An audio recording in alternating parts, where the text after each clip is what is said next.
Assalamualaikum warahmatullahi wabarakatuh. Perkenalkan, nama saya Hadratul Abiad. Asal sekolah SMA N 1 Sarlangun, asal daerah Kabupaten Sarlangun. Motivasi saya memasuki hukum yaitu karena ada hal yang menarik di hukum yang ingin saya ketahui, dan juga hukum memiliki prospek kerja yang lebih luas. Tujuan dari mempelajari PHI adalah untuk mengetahui macam-macam hukum di Indonesia, perbuatan apa saja yang diperbolehkan dan yang tidak sesuai dengan kebiasaan yang berlaku di masyarakat. Kedudukan yang sama serta hak dan kewajiban bagi setiap orang menurut hukum di Indonesia, mengetahui macam-macam lembaga penyelenggara negara di Indonesia, serta prosedur dalam pelaksanaan hukum di Indonesia. Sejarah tata hukum di Indonesia berdasarkan sejarah dari Indonesia itu sendiri, di mana ada masa kolonial, masa hukum adat, dan masa hukum nasional. Di sini kita akan diajak untuk mengetahui bagaimana tata hukum Indonesia pada masa lampau dan pada masa kini untuk diketahui dan diterapkan dalam Negara Kesatuan Republik Indonesia.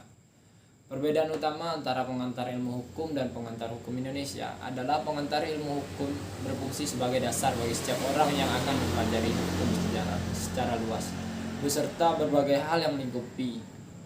Sedangkan pengantar hukum Indonesia berfungsi untuk mengantarkan setiap orang yang ingin mempelajari hukum positif yang sedang berlaku di Indonesia. Kata sejarah dapat disebut pula dan historis, yang berarti sesuatu yang pernah terjadi, kejadian-kejadian penting masa lalu yang perlu untuk diingat dan dipahami oleh setiap orang. Perlunya pengetahuan tentang sejarah tata hukum Indonesia ini adalah untuk memahami tentang hukum di Indonesia pada masa lampau, untuk menjadi koreksi bagaimana hukum yang sebaiknya atau seharusnya diterapkan bagi bangsa Indonesia. Sejarah tata hukum di Indonesia dapat diklasifikasi dalam beberapa fase. Fase pertama, prakolonial, fase kedua, fase kolonial, fase ketiga, kemerdekaan, dan keempat, masa Orde Baru.